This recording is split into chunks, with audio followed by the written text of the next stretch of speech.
ನಮ್ದು ನ್ಯಾಯಬದ್ಧವಾದ ಒಂದು ಹೋರಾಟ.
ಎಲ್ಲರೂ ಶಾಂತ ರೀತಿಯಿಂದ ಕುಂದರು,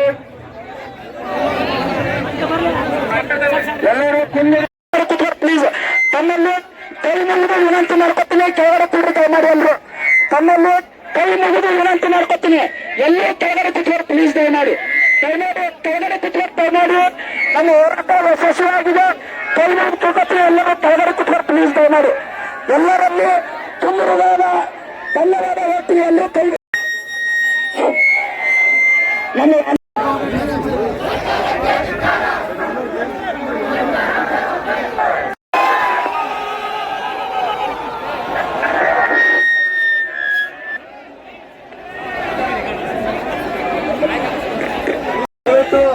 ಯಾರು ಮಾತಾಡ್ಬೇಡ್ರಿ, ದಯವಿಟ್ಟು ಒಂದು ಮಾತಾಡಕ್ಕೆ ಅವಕಾಶ ಅದ. ಇಷ್ಟಾಗ್ತೇನೆ ನಾವು ಏನು ಹೋರಾಟದ ಮುಖಾಂತರ ಬಂದೇವಲ್ಲ, ಇದು ಸರ್ಕಾರಕ್ಕೆ ಹೋಗಿದ್ದಂತ ಸಂದೇಶ ಅಲ್ಲ. ಇನ್ನು ನಾವು ಏನು ಮಾತಾಡ್ತೀವಲ್ಲ ಅದನ್ನು ಸರ್ಕಾರಕ್ಕೆ ಮುಟ್ಟಬೇಕಾಗ್ಯದ. ಅದಕ್ಕೋಸ್ಕರ ದಯವಿಟ್ಟು ಯಾರು ಮಾತಾಡ್ಬೇಡ್ರಿ. ದಯವಿಟ್ಟು ನಾವು ಒಂದು 5 ನಿಮಿಷ ಮಾತಾಡ್ತೀವಿ. ಮಾನ್ಯ ಸಿದ್ದರಾಮಯ್ಯ ಸಾಹೇಬ್ರೆ, ನಾನು ನಿಮ್ಗೊಂದು ನಾನು ಪ್ರಶ್ನೆ ಕೇಳ್ತಾ ಇದ್ದೀನಿ. ದಯವಿಟ್ಟು 2020ರಲ್ಲಿ ನೀವು ವಿರೋಧ ಪಕ್ಷದ ಸ್ಥಾನದಲ್ಲಿದ್ದಾಗ ಮಾನ್ಯ ಗೃಹ ಸಚಿವರಾದಂತ ಬಸವರಾಜ ಬೊಮ್ಮಾಯಿಯವರಿಗೆ ಒಂದು ಲೆಟರ್ ಅನ್ನ ಬರೀತೀರಿ. ಏನು ಬರೀತೀರಿ ಅಂತಂದ್ರ, ನಮ್ಮ ಸರ್ಕಾರ ಬಂದ್ರ ಪೊಲೀಸ್ ಕಾನ್ಸ್ಟೇಬಲ್ ವಯೋಮಿತಿಯನ್ನ SC ST 33, ಜನರಲ್ ಕೆಟಗಿ 30 ಮಾಡ್ತೀನಿ ಅಂತೇಳಿ ನೀವು ಕೊಟ್ಟಂತ ಹೇಳಿಕೆ ಇದು. ನೀವು ಬರೋಕೊಡ್ತೀರಿ. ಅವತ್ತೇನಂದ್ರಿ, ನಮ್ಮ ಸರ್ಕಾರ ಬಂದ್ರೆ ನಾವು 33 ಮಾಡ್ತೀನಿ ಅಂದ್ರಿ. ಸ್ವಾಮಿ, ನಿಮ್ ಸರ್ಕಾರ ಇದೆಯಲ್ಲ, 3 ವರ್ಷ ಆಯ್ತು ಬಂದು, ಏನ್ ಮಾಡ್ತಾ ಇದ್ದೀರಿ? 3 ವರ್ಷ ಆಯ್ತು, ಏನ್ ಮಾಡ್ತಾ ಇದ್ದೀರಿ? 3 ವರ್ಷ ಕೇಳಿ ಎಲ್ಲ ವಿದ್ಯಾರ್ಥಿಗಳನ್ನ ಬಂದ್ರಿ. ಇದೇ ಇತ್ತೀಚೆಗೆ 1 ವಾರದ ಹಿಂದೆ ಒಬ್ಬ ವಿದ್ಯಾರ್ಥಿ ಆತ್ಮಹತ್ಯೆ ಮಾಡ್ಕೊಂಡಂತ ಧಾರವಾಡದಲ್ಲಿ ಹೇಳಕೊಟ್ಟಿದ್ದಾನೆ. ಯಾರಿಗೆ ಕೊಡ? ಅವ್ರ ತಂದೆ ತಾಯಿಗೆ ಅವ್ರ ಮಕ್ಕಳು ತಂದ್ಕೊಳ್ಳೋ ತಾಕತ್ ನಿಮ್ಗಿದೆಯಾ? ತಾಕತ್ ಇದೆಯಾ? 3 ವರ್ಷ ಆಯ್ತು ಕೋವಿಡ್ ಅಂತ ಹೇಳಿ ನಮ್ಮ ವಯೋಮಿತಿ ಅಲ್ಲೇ ಕಳೆದೋಯ್ತು. ಇತ್ತೀಚೆಗೆ ಏನೋ ನೇಮಕಾತಿ ಮಾಡ್ತಿರುತ್ತೆ ಅಂತ ಭರವಸೆ ಇಟ್ಟು ಕೂತಿದೀವಿ. ಒಳ ಮೀಸಲಾತಿ ಅಂತ ಹೇಳಿ 1 ವರ್ಷವನ್ನ ಕಡಿಮೆ ಮಾಡಿದ್ರಿ. ಅಲ್ಲಿ 1 ವರ್ಷ ವಯೋಮಿತಿ ಕಳೆದ್ರು. 27 ದಿನಕ್ಕೆ 200 ತಿಂಗಳಿಂದ ವಯೋಮಿತಿ ನಮಗೆ ಬರಲ್ಲ. ಈಗ ಏನೋ ಒಂದ್ಸಲ ವಿದ್ಯಾರ್ಥಿಗಳನ್ನ ಕಳೆದ ವರ್ಷಕ್ಕೆ 3 ವರ್ಷ ವಯೋಮಿತಿ ಕೊಟ್ಟು ಅದನ್ನ ಇಲ್ಲಿಗೆ ಎಂಡ್ ಮಾಡಾಕ್ತಿರಿ. ಸ್ವಾಮಿ, ನಾವು ಕೇಳ್ತಾ ಇರೋದು 5 ವರ್ಷ ವಯೋಮಿತಿ ಸ್ವಾಮಿ. 5 ವರ್ಷದಿಂದ ಯಾವ ನೇಮಕಾತಿ ಇಲ್ಲ, ಯಾವ ನೇಮಕಾತಿ ಮಾಡಿರಿ. ಇಂದಿನ ಬಿಜೆಪಿ ಸರ್ಕಾರದ ಇದ್ರ ಪೊಲೀಸ್ ಕಾನ್ಸ್ಟೇಬಲ್ ವಯೋಮಿತಿ ಹೆಚ್ಚಿಗೆ ಮಾಡ್ತೀನಿ ಅಂತ 3 ವರ್ಷ ನೀವು ಹೇಳಿದ್ರಿ. ಈಗ 3 ವರ್ಷ PSC ಹಗರಣ, ಒಳ ಮೀಸಲಾತಿ, ಕೋವಿಡ್ ಎಲ್ಲ ಇಟ್ಕೊಂಡ್ರಿ. ಏನ್ ಮಾಡ್ತಾ ಇದ್ದೀರಿ ನೀವು? ಬೇರೆ ಬೇರೆ ರಾಜ್ಯಗಳಲ್ಲಿ ಹೋಲಿಕೆ ಮಾಡ್ರಿ. ಬೇರೆ ರಾಜ್ಯದಲ್ಲಿ ಎಷ್ಟಿದೆ ಪೊಲೀಸ್ ಕಾನ್ಸ್ಟೇಬಲ್? 35, 34, 37 ಇದೆ. 65 ವರ್ಷದಲ್ಲಿ ರಾಜಕೀಯ ಇದೆ. 30 ವರ್ಷ ಬಂದ್ರೆ ಹೆಂಗ್ ಮುದುಕರು ಹೆಂಗ್ ಆಗ್ತಾರೆ? ಆದ್ರೆ ಅದಕ್ಕೆ ಆದ ಹೋರಾಟ ಇದೆ, ಅದಕ್ಕೆ ಆದ ಫಿಸಿಕಲ್ ಇದೆ. ಯಾವ ಪ್ರಿಂಟ್ ಆಗ್ತಾನೆ ಒಳಗೆ ಹೋಗ್ತಾನೆ, ಪ್ರಿಂಟ್ ಇಲ್ಲ ಮನೆಗೆ ಹೋಗ್ತಾನೆ. ಅದಕ್ಕೆ ನಾವು ಒಂದೇ ಹೇಳಕತ್ತೀನಿ, ಬೇರೆ ಬೇರೆ ರಾಜ್ಯದ ಕಾನ್ಸ್ಟೇಬಲ್ ವಯೋಮಿತಿ ಎಷ್ಟಿದೆ ಗೊತ್ತಾ? ಮಹಾರಾಷ್ಟ್ರ 18 ಸ್ಟಾರ್ಟ್ ಆಯ್ತಂದ್ರೆ ಜನರಲ್ ಕ್ಯಾಟಗರಿ 31, SC/ST OBC 33 ಇದೆ ಮಹಾರಾಷ್ಟ್ರದಲ್ಲಿ. ಮಧ್ಯಪ್ರದೇಶದಲ್ಲಿ 33, ಜನರಲ್ 38 SC/ST ಇದೆ. ಗುಜರಾತ್ 30, 33, ತೆಲಂಗಾಣ 31, 33, ಕೇರಳ 34, 33, ಕರ್ನಾಟಕ ಮಾತ್ರ 20. ಅದಕ್ಕೆ ನಾವು ಯಾವುದೇ ಸರ್ಕಾರಕ್ಕೆ ನಿಂದನೆ ಆಗಲಿ ನಾನು ಕೇಳಲ್ಲ. ನಾನು ಕೇಳ್ತಾ ಇರೋದೊಂದು ನ್ಯಾಯಯುತ ಬೇಡಿಕೆ ಅದ. ಅದಕ್ಕೆ ನಾವು ಮಾನ್ಯ ಸಿದ್ದರಾಮಯ್ಯ ತುಂಬಾ ಬಡವರ ಕಾಳಜಿ ಅಂತ ಒಬ್ಬ ಮುಖ್ಯಮಂತ್ರಿ ಇದ್ರೆ ಅದು ಸಿದ್ದರಾಮಯ್ಯ ಮಾತ್ರ. ಅದಕ್ಕೆ ನಾವು ಏನು ಬೇಡಿಕೆ ಮಾಡ್ತೇವೆ ಅಂದ್ರೆ ಪೊಲೀಸ್ ಕಾನ್ಸ್ಟೇಬಲ್ ವಯೋಮಿತಿಯನ್ನ SC/ST ಗೆ 33, ಜನರಲ್ ಕ್ಯಾಟಗರಿಗೆ 30 ಮಾಡಿ ಇರ್ತಾರೆ. ದಯವಿಟ್ಟು ನೀವು ಮಾಡಿದ್ರೆ ಸಿದ್ದರಾಮಯ್ಯ ಸಾಹೇಬ್ರೆ ನಿಮ್ ಫೋಟೋ ಮನೆಯಲ್ಲಿ ಇಟ್ಟು ಪೂಜೆ ಮಾಡಿ ಅಂತೂ ಗ್ಯಾರಂಟಿ. ಇದನ್ನ ನನ್ನ ಭರವಸೆ ಅಲ್ಲ, ಎಲ್ಲಾ ವಿದ್ಯಾರ್ಥಿ ಪರವಾಗಿ ನಾನು ಬೇಡಿಕೆ ಮುಖಾಂತರ ಕೊಡ್ತಾ ಇದ್ದೀನಿ. ದಯವಿಟ್ಟು ಅದರ ಜೊತೆಗೆ ನಮ್ದೊಂದು ಇನ್ನೊಂದು ಬೇಡಿಕೆ ಏನಿದೆ, ದಯವಿಟ್ಟು ವಿದ್ಯಾರ್ಥಿಗಳು ತಿಂಗಳ 4,000 ರೂಪಾಯಿ ಖರ್ಚು ಮಾಡಿ ತುಂಬಾ ಕಷ್ಟಪಟ್ಟು ಹೋಗ್ತಿದ್ದಾರೆ. ದಯವಿಟ್ಟು ನಿಮ್ಮ ಒಳ ಮೀಸಲಾತಿಯನ್ನು ಬೇಗ ಕಂಪ್ಲೀಟ್ ಮಾಡಿ, ದಯವಿಟ್ಟು ನೇಮಕಾತಿಯನ್ನು ಪ್ರಾರಂಭಿಸಿ. ದಯವಿಟ್ಟು ಎಲ್ಲಾ ವಿದ್ಯಾರ್ಥಿಗಳ ಪರವಾಗಿ ನಾನು ಒಬ್ಬ ವಿದ್ಯಾರ್ಥಿಯಾಗಿ ಮಾತಾಡ್ತಾ ಇದ್ದೀನಿ. ದಯವಿಟ್ಟು ಈ ಬೇಡಿಕೆಯನ್ನು ಈಡೇರಿಸಿ ಅಂತ ಹೇಳಿ ನಾನೊಂದು 2 ಮಾತುಗಳ ಮಾಡೋ ಅವಕಾಶ ಕೊಟ್ಟಂತ ಎಲ್ಲರಿಗೂ ಧನ್ಯವಾದ. ನಮ್ಮ ಪರೀಕ್ಷಾ ವಿದ್ಯಾರ್ಥಿನಿಯಾದಂತ ಸಹೋದರಿ ಪೂಜಾ ಅವರು ನಮ್ಮನ್ನು ಉದ್ದೇಶಿಸಿ ಮಾತನಾಡ್ತಾ ಇದ್ದಾರೆ. ಸುಮಾರು ಅವರು ಕೂಡ ನಾಲ್ಕು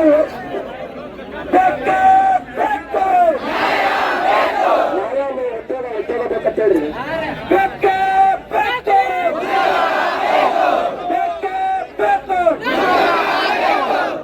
ಸಹೋದರಿ ಪೂಜಾ ಅವರು. ಎಲ್ಲರಿಗೂ ನಮಸ್ಕಾರ. 15,000 ಬಿಡ್ತೀನಿ, 16,000 ಬಿಡ್ತೀನಿ, 12,000 ಬಿಡ್ತೀನಿ. 4 ವರ್ಷ ಆಯ್ತು, 10 ವರ್ಷ ಆಯ್ತ್ರಿ, 1,000ನೂ ಬಿಡಾಕ್ರಿ. ಅಲ್ಲ, ನಾವು ಮನಿಯಿಂದ ತಂದೆ ತಾಯಿ ಮೊದ್ಲ ನಾವ್ ಹೆಣ್ಮಕ್ಳು ಮದ್ವೆ ಆಗುವ ಎಲ್ಲಿ ಓದ್ತೀವಿ ತಂದ್ ಅವ್ರ ಜಿದ್ದು ಕಟ್ಕೊಂಡ್ ನಾವ್ ಇಲ್ಲಿ ಬಂದ್ ಹೈರಾಣ ಆಗಿ ಊಟ ತಿನ್ಕೊಂಡ್ ನಾವ್ ಹೈರಾಣ ಇಲ್ಲಿ ಕುಂತೀವಿ. ಅವ್ರ ನಮ್ ರೊಕ್ಕ ತಗೊಂಡ್ ಅವ್ರ ಮಕ್ಳಿಗೆ ವಿದೇಶದಾಗ AC ಕೆಳಗ್ ಕುಂದಿಸಿ ಓದಿಸ್ಲಾಗತ್ತಾರ. ಯಾರು ಓದ್ತಿದೆ ನಮ್ಗೆ ಕೊಡಕ್ ತಯಾರಿಲ್ಲ. ಮತ್ ಇವ್ರಿಗೆ ಯಾಕ್ತಾರ? ಅಲ್ಲ, ಇವಾಗೆಲ್ಲ ರೇಟ್ ಹಾಕಿ ನಾವ್ ಹಾಕಿದ್ ಭಿಕ್ಷೆ ಅಂತ ಹೋಗಿ ಕುಂತಾರ.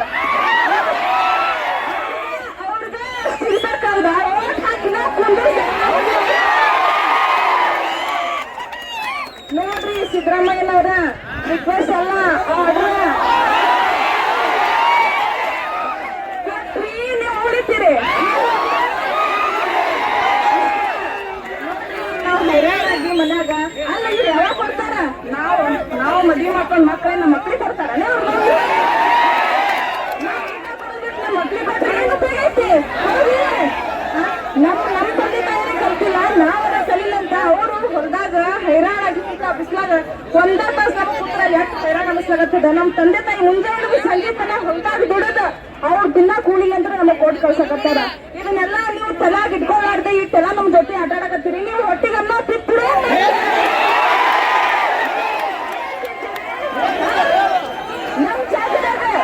ನಮ್ ಜಾಗದಾಗ ನಿಮ್ ಮಕ್ಕಳು ಐತಿತ್ತಂದ್ರ ನೀವ್ ಕುಂದಿರ್ತಿದ್ರೆ ಇಲ್ಲ, ಕುಂದ್ರಂಗಿಲ್ಲ. ನೋಡ್ರಿ ಸಿದ್ದರಾಮಯ್ಯನವ್ರ ಎಲ್ಲಾ ಈ ಕಾಂಗ್ರೆಸ್ ಸರ್ಕಾರಕ್ಕ ಹೇಳೋದೇನಂದ್ರ ಮಾಡಿದ್ರಿ ಚಲೋ ಐತಿ. ನೋಡ್ರಿ ಇವ್ರಿಗೆ ಎಲ್ಲಾ ರಿಸಲ್ಟ್ 100% ಬೇಕಂತ, ಟೀಚರ್ ಮಾತ್ರ ಒಬ್ರೇ ಬೇಕಂತ. ದಕ್ಷಿಣ ಬ್ಯಾಂಕ್ ಅಂತ ಪೊಲೀಸರು ಮಾತ್ರ ಒಬ್ರೇ ಬೇಕಂತ. ಅವ್ರ ಮುದ್ದೆ ಬಂಕ್ ಆಯ್ತಾನೆಲ್ಲ ಅಲ್ಲಿ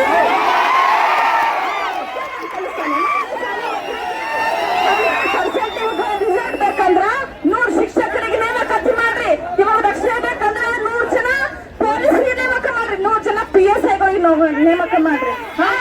ಏನು ಅಲ್ಲದೆ ತಮಗೆಲ್ಲ ಬೇಕಂತ ನಮಗೇನು ಬೇಡಂತ. ತಮಗ್ ಮಾತ್ರ ಸೆಕ್ಯೂರಿಟಿ ಬೇಕಂತ. ನಾವು ಇಲ್ಲಿ ಹೈರಾಣಾಗಿ ಬಿಸಿಲಾಗಿಲ್ ಕುಂತು ಬೇಕೇ ಬೇಕು, ನ್ಯಾಯ ಬೇಕಂತ ಹೇಳಿ ಮಾತಾಡ್ಬೇಕಂತ. ಯಾವ ನ್ಯಾಯ ರೀ ಇದ? ನೋಡ್ರಿ ಇಷ್ಟ ಹೇಳುದು, ಕೊಟ್ರಿ ಚಲೋ ಐತಿ, ಕೊಡ್ಲಿಕ್ಕಂದ್ರ ಅಂತ ನೌಕರಿ ಬೇಕು, ನೌಕರಿ ಬೇಕು. 5 ವರ್ಷ ಮಾಡಿದ್ರಿ ನಿಮ್ದು ಚಲೋ ಐತಿ, ಇಲ್ಲಾಂದ್ರೆ ಇನ್ನ 2 ವರ್ಷ ನೀವ ಇರಂಗಿಲ್ಲ ಅಷ್ಟೇ. ಎಲ್ಲರಿಗೂ ಧನ್ಯವಾದಗಳು.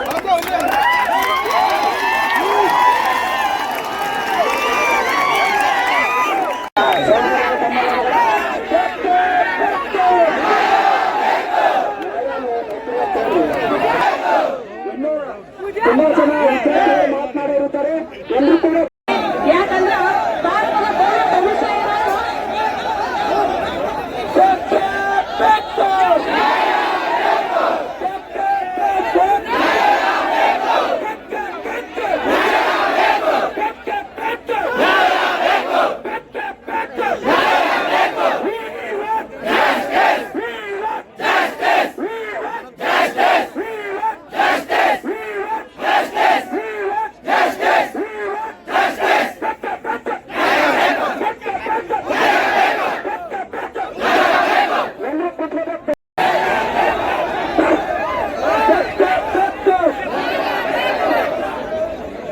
ಒಟ್ಟಿನಲ್ಲಿ ಹೇಳ್ತಿರೋ ಸರ್ಕಾರದವರು ಎಚ್ಚೆತ್ಕೊಳ್ಳಿ. ಇಲ್ಲ ಅಂತಂದ್ರೆ ನಾವೆಲ್ಲ ಎಚ್ಚೆತ್ಕೋಬೇಕಾಗ್ತೈತಿ, ಹೋರಾಟ ಮಾಡ್ಬೇಕಾಗ್ತೈತಿ. ನಿಮ್ಮೆಲ್ಲರಲ್ಲಿ ಇದೇನು ಮನವಿ ಮಾಡ್ಕೊಂಡು ಸಾಕಾಗಿದೆ. ನಾವು ಮನನೊಂದು ಇಲ್ಲಿ ಬಂದೀವಿ.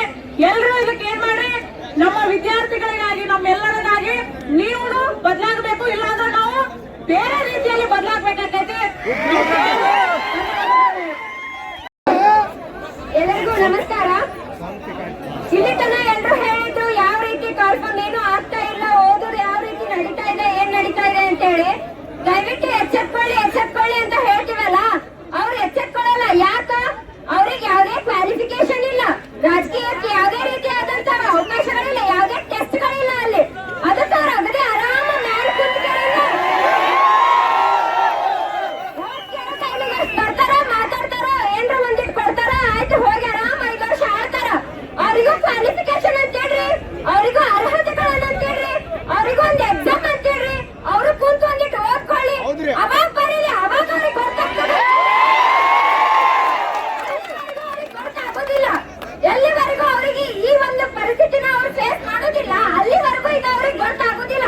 ತಾವೊಬ್ರು ರಾಜಕೀಯ ಒಳಗ್ ಬಂದ್ರ ನೆಕ್ಸ್ಟ್ ಅವ್ನ ಮಗನ್ನು ನಾ ರಾಜಕೀಯ ಒಳಗ್ ನಡಿನೇ ಆಯ್ತು, ಇಡೀ ವಂಶನೇ ರಾಜಕೀಯದೊಳಗೆ ಹೋಗಿ ಅವರಷ್ಟೇ ಉದ್ದಾರ ಆದ್ರೆ ನಾವಿವಾಗ ಆಗೋದು. ಆಯ್ತಪ್ಪ, ಸರ್ಕಾರಿ ನೌಕರಿ ಒಂದೇ ಏನೋ, ನಿಮ್ಗೆ ಏನು ಬೇರೆ ಕಲೀಲೇ ಇಲ್ಲೇನೋ, ಕ್ರಿಯೇಟಿವಿಟಿ ಇಲ್ಲೇನಂತ ಕೇಳ್ತಾರ. ಆಯ್ತು, ಎಲ್ಲಾ ಮನೆ ಪರಿಸ್ಥಿತಿನೂ ಬಂಡವಾಳ ಹಾಕೊಂಡ್ ಮಾಡ್ತೀವಿ ಅನ್ನೋ ಹಂಗ ಇರಂಗಿಲ್ಲ. ಇವನ್ ನಾವು ಬಂಡವಾಳ ಕೇಳ್ಬೇಕಂತಂದ್ರೆ ಹಿಂದೆ ನಮಗ ಆಸ್ತಿ ಬೇಕಾ, ಇಲ್ಲ ಸರ್ಕಾರಿ ನೌಕರಿ ಬೇಕು. ಯಾವ ಗೌರ್ಮೆಂಟ್ ಬ್ಯಾಂಕ್ ನಮಗ್ ನೌಕರಿ ಏನಾದ್ರು ಲೋನ್ ಕೊಡಂಗಿಲ್ಲ. ಒಂದು ಗೌರ್ಮೆಂಟ್ ಅವ್ರ ಸೈನ್ ಬೇಕಲ್ಲಿ, ಹಿಂದ ಆಸ್ತಿ ಇದ್ದವ್ರ ಸೈನ್ ಬೇಕಲ್ಲಿ ಸಾಕ್ಷಿಗೆ. ಅಲ್ಲಿ ತನ ಲೋನ್ ಕೊಡೋದಿಲ್ಲ ನಮಗ ನೌಕರಿ ಇಲ್ಲ ಅಂತಂದ್ರೆ ಹೆಣ್ಣು ಕೊಡೋದಿಲ್ಲ.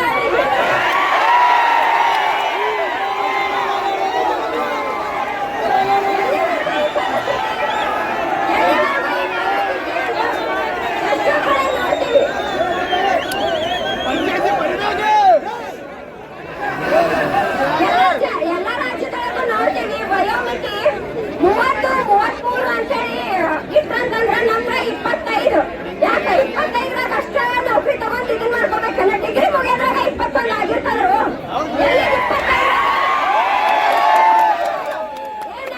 ಕುಂತ ಆರಾಮ ಮಾಡ್ಕೊತೀನಿ ಅನ್ನಕ್ಕೆ ಅವಾಗಿನ ಸಿಲೆಬಸ್ ಅದ. Day to day curriculum change ಆಗ್ತದೆ. ನೀವು ಫೇಸ್ ಮಾಡಿರಿ ಇದನ್ನ. Day to day generation change ಆಗ್ತಿರ್ತದ. ನೀವು ಕಲ್ತಿರಿ ಇದನ್ನ, ನೀವು ಮಾಡಿರಿ. ನೀವಿದ್ದಾಗ ಹೆಂಗಿತ್ತು, ಈಗ ಬರ್ಬರ್ತಾ ಹೆಂಗ್ ಆಗತ್ತದ, ಏನೈತಿ ಕಾಂಪಿಟೇಷನ್ ಯಾವ ತರ ಹೊಂಟದ ಏನ್ರ ಗೊತ್ತದ ನಿಮಗ? ಅಟ್ಲೀಸ್ಟ್ ಮೊನ್ನೆ ಟಿಇಟಿ ಅಂದ್ರೆ ನಮಗ್ ಕೊಡ್ಸಾಗಿಲ್ಲ ಅವ್ರಿಗೆ. ಅಂತವರಿಗೆ ಟಿಇಟಿ 6 ತಿಂಗಳಿಗೊಮ್ಮೆ ಕರಿಬೇಕು ಅಥವಾ ವರ್ಷಕ್ಕೊಮ್ಮೆ ಕರಿಬೇಕು. ಒಂದು common sense, TET long form ಇಲ್ಲ ಅವರಿಗೆ, ಟಿಇಟಿ ಲಾಂಗ್ ಫಾರ್ಮ್ ಎಲ್ಲಿಂದ ಮಾಡ್ಬೇಕು ನಮಗ? ಆಮೇಲೆ ಎಷ್ಟ ಟೀಚರ್ಸ್ ನೌಕರಿ ಖಾಲಿ ಅದಾವ, 20-30-40 ಸಾವಿರ ಗಟ್ಲೆ ಕರೆಯೋದು, 2,000 ಕರೋದ್ನ್ಯಾ, ಚಿಲ್ಡ್ರ ಕರೋದ್ನ್ಯಾ, ಮ್ಯಾಗಿನ ಚಿಲ್ಡ್ರ ಕರೆದ ಮ್ಯಾಗಿನ ಚಿಲ್ಡ್ರ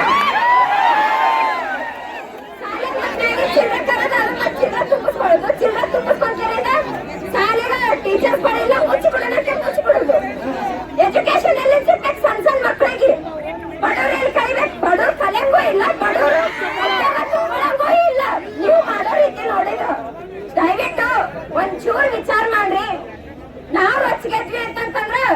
ನೇಮಕಾತಿ ಮಾಡಿ ಮಾಡ್ತೀವಿ ನಾವು. ರಾಜಕೀಯಕ್ಕೂ ಕ್ವಾಲಿಫಿಕೇಶನ್ ಬೇಕು, ರಾಜಕೀಯಕ್ಕೂ ಎಕ್ಸಾಮ್ ಬರಂಗ್ ಮಾಡಿದ್ವಿ ಅಂತಂದ್ರೆ ನೀವ್ ಯಾರು ಎಂದೂ ಪಾಸ್ ಆಗಂಗಿಲ್ಲ, ಅದ್ರ ಸಮೀಪ ಬರಲ್ಲ. ಫಸ್ಟ್ ದಯವಿಟ್ಟು ಈ ರೀತಿಯಾದಂತ ಒಂದು ಕ್ರಿಯೇಟಿವಿಟಿ ಇದೆ ಅಂದ್ರೆ ಇಂತ ಒಂದು ಸಿಚುವೇಶನ್ ಕ್ರಿಯೇಟಿವ್ ಮಾಡಕ್ ಹೋಗ್ಬೇಡ್ರಿ. ಎಲ್ಲಾರನ್ನೂ ಅರ್ಥ ಮಾಡ್ಕೊಂಡು ನೀವು ಬೆಳೆ ನಾವೇನ್ ಬೇಡ ಅನ್ನಂಗಿಲ್ಲ, ಅಲ್ಲಿ ಇಲ್ಲಿ ತಿನ್ರಿ.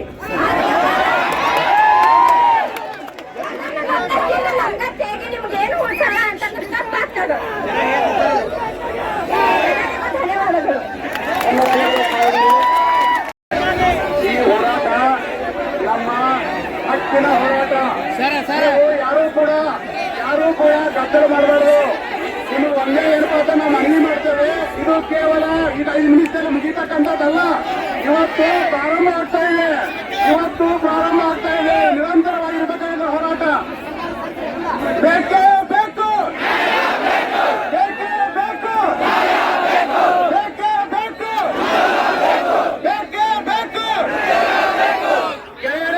ಇವತ್ತು ಎಲ್ಲರೂ ಕೂಡ ಸೈಲೆಂಟ್ ಆಗಿರ್ಬೇಕು. ನೀವು ದಾಂಧಿ ಮಾಡೋದ್ರಿಂದ ಈಗೇನಮ್ಮ ಗಜಿಬಿಜಿ ಮಾಡೋದ್ರಿಂದ ನ್ಯಾಯ ಸಿಗಲ್ಲ. ಈಗೇನಪ್ಪ ಅಂತ ಹೇಳು ದಯವಿಟ್ಟು ಗೆಳೆಯರೆ ಒಂದ್ ಸ್ವಲ್ಪ ಇರ್ತಕ್ಕಂಥವ್ರು ನಮಗೆ ಶಿಸ್ತು ಬೇಕು. ಮೊದಲು ಶಿಸ್ತು ಬೇಕು. ಆ ಶಿಸ್ತಿನೊಂದಿಗೆ ಏನಪ್ಪಾ ಅಂತ ನಮ್ಮ ತಾಳ್ಮೆನೂ ಕೂಡ ಬೇಕಾಗ್ತದೆ. ನಾವು ಯಾರು ಕೂಡ ಶ್ರೀಮಂತರ ಮನೆಯಿಂದ ಬಂದವರಲ್ಲ. ಅಲ್ಲಿ ಶಿವಾಜಿ ಸರ್ಕಲ್ ನಲ್ಲಿ ಊಟ ಕೊಡ್ತಾರಂದಾಗ ನಾವು ಬಹಳ ಹೆಚ್ಚು ಹೋಗ್ತೀವಿ. ಯಾಕಂತ ಕೇಳಿದ್ರೆ ನಮ್ಮ ಬಡತನ ಕಾರಣಕ್ಕಾಗಿ. ಏನಪ್ಪಾ ಅಂತಂದ್ರೆ ನಮ್ಮ ಬಡತನ ಕಾರಣಕ್ಕಾಗಿ ಅಲ್ಲಿ ಪಾಳೆ ಎಸ್ತಕ್ಕಂಥವ್ರು ನಾವು. ನಮ್ಮ ಒಂದಿತ್ತಿನ ಊಟ ಉಳಿಸ್ಲಿಕ್ಕಾಗಿ ನಾವೆಲ್ಲೋ ಗಣಪತಿ ಹತ್ರ ಊಟ ಮಾಡ್ತೀವಿ, ಇನ್ನೊಂದ್ ಕಡೆ ಊಟ ಕೊಡ್ತಕ್ಕಂಥ ಜಾಗಕ್ಕೆ ಹೋಗ್ತೀವಿ. ಇದೆಲ್ಲ ಯಾಕೆ ಆಗ್ತಾ ಇದೆಯಪ್ಪ ಅಂತಂದ್ರೆ ನಮಗೆ ಬಡತನ ಕಾರಣಕ್ಕಾಗಿ, ನಮಗೆ ಉದ್ಯೋಗ ಬೇಕು ಅನ್ನೋ ಕಾರಣಕ್ಕಾಗಿ ಇಷ್ಟು ಕಷ್ಟಪಟ್ಟು ಹೋಗ್ತಾ ಇದ್ದೀವಿ. ನಾವೆಲ್ಲರೂ ಕೂಡ ಬಿಸಿಲಲ್ಲಿ ಬಂದಿದ್ದೀವಿ. ನಮ್ಗೆಲ್ಲರೂ ಕಷ್ಟ ಇದೆ. ಈ ಕಷ್ಟವನ್ನು ಸರ್ಕಾರಕ್ಕೆ ತಲುಪಿಸ್ಬೇಕಪ್ಪ ಅಂತಂದ್ರೆ ನಮ್ಮಲ್ಲಿ ಒಂದಿಷ್ಟು ತಾಳ್ಮೆ ಬೇಕು. ನಮ್ಮ ತಾಳ್ಮೆಯನ್ನು ನಾವು ಪರೀಕ್ಷೆ ಮಾಡೋದಾದ್ರೆ ಆ ತಾಳ್ಮೆಗೆ ತಕ್ಕ ಉತ್ತರ ಕೊಡ್ತಕ್ಕಂಥ ದಿನಗಳು ಬರ್ತವೆ. ಅದನ್ನ ನಾವು ಕೊಡೋಣ. ನಾವೆಲ್ಲರೂ ಕೂಡ ರೆಡಿ ಆಗೋಣ. ಅದಕ್ಕೆ ಬೇಕಾದಂತ ಸಿದ್ಧತೆ ಕೂಡ ಮಾಡ್ಕೊಳ್ಳೋಣ. ಆದ್ರೆ ಗೆಳೆಯರೆ, ನಾವು ಈ ಸತಿ ಸೇರಿರ್ತಕ್ಕಂಥದ್ದು ಏನಪ್ಪಾ ಅಂತಂದ್ರೆ ನಮ್ಮ ಬೇಡಿಕೆಯನ್ನು ಕೊಡ್ಲಿಕ್ಕೆ. ಒಂದು ವೇಳೆ ನಮ್ಮ ಬೇಡಿಕೆ ಸರಿಯಾಗಿ ಖಂಡಿತವಾಗ್ಲೂ ದೊಡ್ಡ ಪರಿಣಾಮವನ್ನ ಅದು ಆಂಬ್ಯುಲೆನ್ಸ್ ಹೋಗ್ತಾ ಇದೆ. ಏನಪ್ಪಾ ಅಂದ್ರೆ ಒಂದು ಸೀರಿಯಸ್ ಇರತಕ್ಕಂಥ ಆಂಬ್ಯುಲೆನ್ಸ್ ಹೋಗ್ತಾ ಇರೋದ್ರಿಂದ ನಮ್ಮ ಮಾನವೀಯ ದೃಷ್ಟಿಯಿಂದ ಅದಕ್ಕೆ ಜಾಗ ಬಿಟ್ಟುಕೊಡ್ಬೇಕಾಗ್ತದೆ. ಗೆಳೆಯರೇ ಕೇಳಿ, ನೀವೆಲ್ಲರೂ ಕೂಡ ಇಲ್ಲಿ ಬಂದಿರತಕ್ಕಂಥ ಉದ್ಯೋಗದ ಕಾರಣಕ್ಕಾಗಿ, ನಾವು ಉದ್ಯೋಗ ಪಡಿಬೇಕು ಅನ್ನೋ ಕಾರಣಕ್ಕಾಗಿ ಈಗ ಸಹೋದರಿ ಹೇಳಿದ್ರು, ನಾವು ಎಷ್ಟು ದಿನ ಅಂತ ಲೈಬ್ರರಿ ಕೂತು ಓದೋದು, ಎಷ್ಟು ದಿನ ಅಂತ ನಾವು ತರಬೇತಿ ಪಡೆಯೋದು, ನಮ್ ಕಾಲ್ಫಾರ್ಮ್ ಆಗದೇ ಇದ್ರೆ, ನಮ್ಗೆ ಯಾರು ಕೂಡ ನೇಮಕಾತಿ ಪ್ರಕ್ರಿಯೆ ಪ್ರಾರಂಭ ಮಾಡದೇ ಇದ್ರೆ ಎಷ್ಟು ಓದಿ ಏನು ಪ್ರಯೋಜನ? ಆ ಕಾರಣಕ್ಕಾಗಿ ಬಂಧುಗಳೇ, ಗೆಳೆಯರೇ, ನಾವೆಲ್ಲರೂ ಕೂಡ ಇವತ್ತು ಸೇರಿರ್ತಕ್ಕಂಥದ್ದು ಸರ್ಕಾರಕ್ಕೆ ಎಚ್ಚರಿಸಲು. ಸರ್ಕಾರ ಎಚ್ಚೆತ್ತುಕೊಳ್ಳದಿದ್ರೆ ನಾವು ಅವ್ರನ್ನ ತಡೆ ಹಿಡಿದು ನಿಲ್ಲಿಸಿ ನುಗ್ಗಬೇಕಾಗ್ತದೆ, ಅವರ ಮನೆಗಳಿಗೆ ನುಗ್ಗಬೇಕಾಗ್ತದೆ. ಅಂತ ದಿನಗಳು ಬಹಳ ಸಮೀಪಿದಾವೆ. ಅದಕ್ಕೆ ಅವಕಾಶವನ್ನು ಮಾಡಿಕೊಡದೆ, ನಮ್ಮ ತಾಳ್ಮೆಯನ್ನ ಪರೀಕ್ಷೆಯನ್ನು ಮಾಡದೆ ಕೂಡಲೇ ನೇಮಕಾತಿಯನ್ನು ಪ್ರಾರಂಭಿಸಬೇಕು. ವಯೋಮಿತಿಯನ್ನು ಸಡಿಲಿಸಬೇಕು ಅಂತಕ್ಕಂಥದ್ದು. ವಯೋಮಿತಿಯನ್ನು ಏನೋ ನಿನ್ನೆ ಸ್ವಲ್ಪ ಸಡಿಲಿಕೆ ಮಾಡಿದ್ದಾರೆ. ಅದು ಸಡಿಲಿಕೆ ಅಲ್ಲ, ಸ್ವಲ್ಪ ರಿಲ್ಯಾಕ್ಸೇಷನ್. ಅದು ಒಂದೇ ನೇಮಕಾತಿಗೆ ಮಾತ್ರ ಅಂತ ಹೇಳಿದ್ದಾರೆ. ಆ ಒಂದೇ ನೇಮಕಾತಿ ಅಲ್ಲ, ಇನ್ನುಳಿದ ನೇಮಕಾತಿಗಳಿಗೂ ಕೂಡ ನೀವೇನಪ್ಪಾ ಅಂತಂದ್ರೆ ಸಡಿಲಿಕೆ ಮಾಡಬೇಕಾಗ್ತದೆ. ಅವೆಲ್ಲವನ್ನೂ ಕೂಡ ನಾವು ಮನವಿಯಲ್ಲಿ ಬರ್ತಿದ್ದೇವೆ. ಗೆಳೆಯರೇ, ನಾವಿಲ್ಲಿ ಸೇರಿರ್ತಕ್ಕಂಥದ್ದು ಕೇವಲ ಏನಪ್ಪಾ ಅಂತಂದ್ರೆ ನಮ್ಮ ಹಕ್ಕು ಪಡಿಲಿಕ್ಕೆ ಅಷ್ಟೇ ಅಲ್ಲ, ನಿಮ್ಮನ್ನು ಎಚ್ಚರಿಸಲಿಕ್ಕೂ ಕೂಡ. ನೀವು ಎಚ್ಚರಗೊಳ್ಳದಿದ್ರೆ ಖಂಡಿತವಾಗ್ಲೂ ಕೂಡ ನಾವು ನುಗ್ಗಬೇಕಾಗ್ತದೆ. ಅದಕ್ಕೆ ಅವಕಾಶ ಮಾಡಿಕೊಡದೆ ನೀವೆಲ್ಲರೂ ಕೂಡ ಮಾನವೀಯತೆಯಿಂದ ಅಥವಾ ನಿಮ್ಗೆ ಮನುಷ್ಯತ್ವ ಅನ್ನೋದಿದ್ರೆ ಖಂಡಿತವಾಗ್ಲೂ ನಮ್ಮ ಮಾತು ಕೇಳ್ತೀರಿ. ಒಂದ್ ವೇಳೆ ನೀವು ಮನುಷ್ಯರೇ ಅಲ್ಲ ಅಂತಂದ್ರೆ ದನಗಳ ರೀತಿಯಲ್ಲಿ ಕೂಡ ನಾವು ಕೂಡ ನಿಮ್ಮನ್ನ ದನಗಳಿಗೆ ಹೆಂಗ್ ನಡೆಸ್ಕೋತಾರೋ ಹಂಗ್ ನಡೆಸ್ಕೋಬೇಕಾಗ್ತದೆ. ಬೇರೆ ನಮ್ಗೆ ಯಾವ ದೇಶದ ಏನಪ್ಪಾ ಅಂತಂದ್ರೆ ನಮ್ಮ ಅನುಕರಣೆ ಮಾಡಲ್ಲ. ನಮ್ಮ ದೇಶದಲ್ಲಿಯೂ ಕೂಡ ಹಲವಾರು ಪ್ರತಿಭಟಿಸಿದ್ದಾರೆ, ಹಲವಾರು ಕ್ರಾಂತಿಕಾರಿಗಳು ಉಟ್ಕೊಂಡಿದ್ದಾರೆ. ನಮ್ಮ ದೇಶದ ಕ್ರಾಂತಿಕಾರಿಗಳೇ ನಮಗೆ ಪ್ರೇರಣೆ. ನಮ್ಮ ದೇಶದ ಕ್ರಾಂತಿಕಾರಿಗಳ ಮಾರ್ಗವನ್ನು ಏನಾದ್ರೂ ನಾವು ಹಿಡಿದ್ರೆ ನೀವು ಯಾರು ಕೂಡ ಕೂತು ಜಾಗದಲ್ಲಿ ಕುಲ್ಲಕ್ ಆಗಲ್ಲ. ನಾವೆಲ್ಲರೂ ಕೂಡ ಇವತ್ತಿನ ಮನವಿಯನ್ನ ಸರ್ಕಾರ ಎಚ್ಚರಿಸಲಿಕ್ಕೆ ಮನವಿ ಕೊಡ್ತೇವೆ ಹೊರತು ನಾವೇನೋ ನಿಮ್ಮ ಹತ್ರ ಭಿಕ್ಷೆ ಕೇಳಲ್ಲ. ನೀವು ಎಚ್ಚರಗೊಳ್ರಿ, ಕೂಡಲೇ ನೇಮಕಾತಿ ಪ್ರಕ್ರಿಯೆ ಪ್ರಾರಂಭಿಸಿ ಅಂತಕ್ಕಂಥದ್ದು. ನಾವೆಲ್ಲರೂ ಕೂಡ ಇನ್ನೂ 15ರಿಂದ 20 ನಿಮಿಷ ನಮ್ಮ ಎಲ್ಲ ಗೆಳೆಯರು ಮಾತನಾಡ್ತಾರೆ. ನೀವೆಲ್ಲರೂ ಕೂಡ ಶಾಂತ ರೀತಿಯಿಂದ ಕೇಳಬೇಕು. ಈಗ ಜಿಲ್ಲಾಧಿಕಾರಿಗಳು ಮತ್ತು SP ಅವರು ಬರ್ತಾ ಇದ್ದಾರೆ. ನಮ್ಮ ಪ್ರತಿಭಟನೆ ಕಾರಣಕ್ಕಾಗಿ ಟ್ರಾಫಿಕ್ ಜಾಮ್ ಆಗಿ ಸಿಕ್ಕಾಕೊಂಡಿದ್ದಾರಂತ. ಅವ್ರು ಬರುವವರೆಗೂ ಟ್ರಾಫಿಕ್ ಕ್ಲಿಯರ್ ಆಗಿ ಬರುವವರೆಗೂ ನಾವು ಕಾಯೋಣ. ಎಲ್ಲರೂ ಕಾಯ್ತೀವಲ್ಲ? ಈಗ ನಮ್ಮ ಗೆಳೆಯರು ಮಾತಾಡ್ತಾರೆ, ಎಲ್ಲರೂ ಮಾತುಗಳನ್ನ ಕೇಳ್ರಿ. ನಮ್ಮ ಮಾತುಗಳು ಸರ್ಕಾರವನ್ನು ಎಚ್ಚರಿಸಿ ರೀತಿ ಇರಬೇಕು ಹೊರತು ಯಾರನ್ನೂ ಪ್ರಚೋದನೆ ಮಾಡ್ತಕ್ಕಂಥ ಉದ್ದೇಶ ಹೊಂದಿಲ್ಲ. ನಾವು ಆ ರೀತಿ ಮಾಡೋದಿಲ್ಲ ಕೂಡ. ಎಲ್ಲರೂ ಯಾರು ಚರ್ಚೆ ಮಾತಾಡ್ತೀನಿ, ಅದಕ್ಕೆ ಹೆಚ್ಚಿನ ಮಾತಾಡಲ್ಲ. ಅದನ್ನ ಕೇಳ್ರಿ ನಾವು.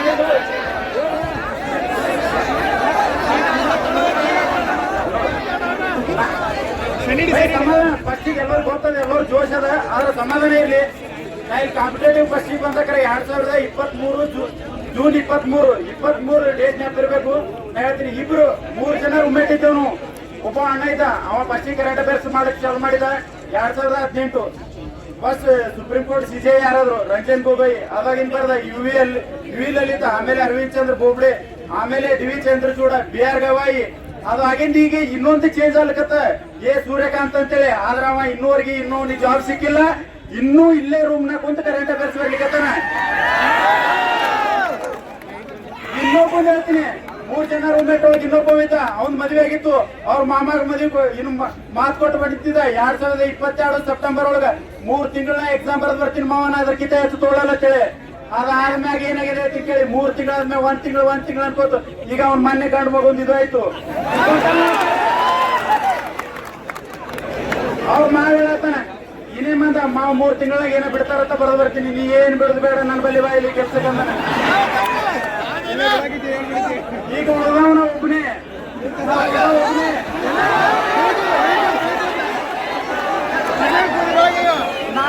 ನಾಳೆ ತೋತಿನ ಗ್ಯಾರಂಟಿ ಇಲ್ಲಿ ಇವ್ರ ಮ್ಯಾಗ ಹೇಳ್ತೀನಿ.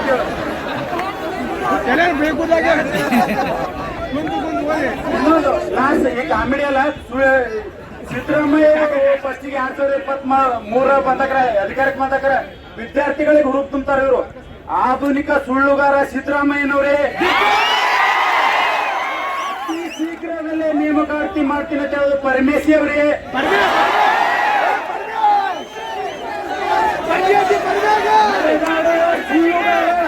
ನಡೆದಾಡುವ ಸುಳ್ಳುಗಾರ ಈ ಮಧು ಬಂಗಾರಪ್ಪನವರೇ. ಕಲ್ಯಾಣ ಕ್ರಾಂತಿ ಬಸವಣ್ಣನವ್ರ ನಾಡದಾಗ ನಿತ್ಯ ಹೇಳ್ತೇವು. ಅವತ್ತು ನೇಪಾಳನಾಗ ಆದಂಗ ಇವತ್ತು ಕರ್ನಾಟಕದಾಗ ಆಯ್ತು. ಬೇಕೇ ಬೇಕು ನ್ಯಾಯ ಯಾವತ್ತು ಅನ್ನಲ್ಲ, ಇನ್ನೂರಿಗೆ ಅಂದಿಲ್ಲ. ಒಂದೇ ನಮ್ದು ಹೋರಾಟ. ನೇಪಾಳ ಏನಲ್ಲ, ಹಿಮಾಲಯದಾಗ ಬೆಳೆದು ಅಂತ ಶೀತದಾಗಿದ್ದವ್ರೆ ನೇಪಾಳದವ್ರು ಸರ್ಕಾರ ಕೆಡುತ್ತಾರಂದ್ರ ಉಪ್ಪು ಖಾರ ತಿಂದಂತವ್ರು ಇವರು. ನೇಪಾಳದವ್ರ ಕಡೆ ಚೀನಾ ಕಡೆ ಓಡೋದ್ರು, ನೀವೆಲ್ಲಿ ಓಡೋತಿರ್ತಮ್ಮ?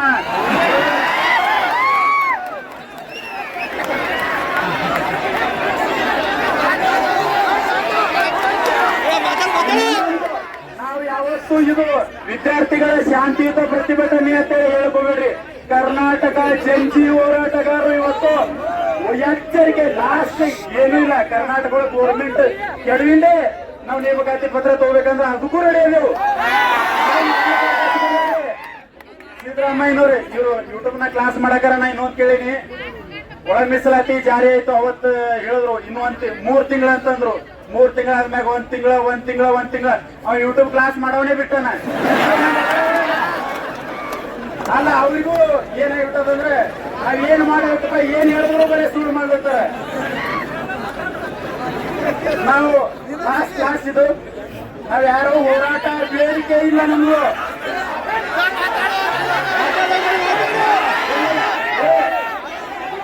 ನಾವು ಒಪ್ಪುವತ್ತೀನಿ, ನಮ್ಗೆ ಬಹಳ ಬೇಡಿಕೆ ಇರಬೇಕ. ಬಟ್ ನಾನು ಹಿಂದೆ ಬಹಳ ಜನ ಅದಾರ, ಅದಕ್ಕೆ ಅವ್ರಿಗೆ ಅವಕಾಶ ಇರಬೇಕು.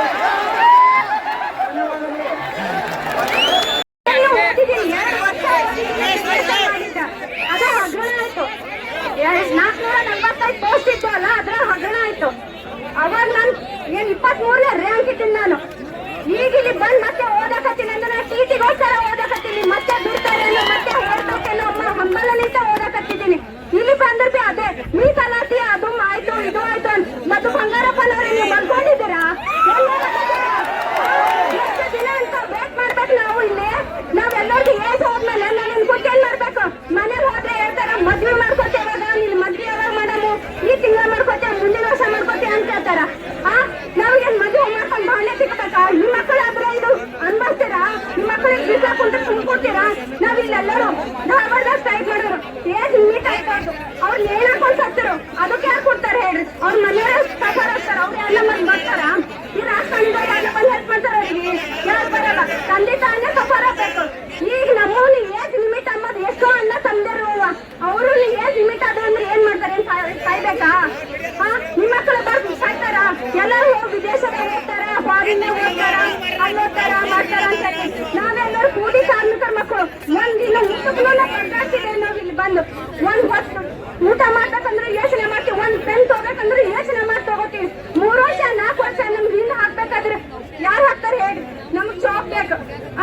ಇಲ್ಲಾಂದ್ರೆ ಹುಡುಗಿಯರ್ಲ ಹೆಂಗ್ ಸಟ್ ಆಗ್ತದ ಅಂತ ಹೇಳ್ತಾರೆ. ಗಂಡ ಇದ್ರೇನೆ ಸಟ್ ಆಗ್ತದ. ಗಂಡನೇ ಚೆನ್ನಾಗಿದ್ದಿಲ್ಲ ಅಂದ್ರೆ ಹೆಂಗ್ ಸಟ್ ಆಗ್ತದೆ?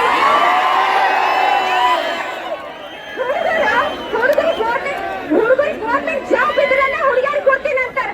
ಅವ್ರು ಏನ್ ಮಾಡ್ಬೇಕೇನ್? ಮದ್ವೆ ಮಾಡ್ಕೊಳ್ಳೋದು ಅಡ್ಡ ಇರ್ಬೇಕಾ? ಮದ್ವೆ ಮಾಡ್ತಾರೆ ಸಿದ್ದರಾಮಯ್ಯನವ್ರೆ.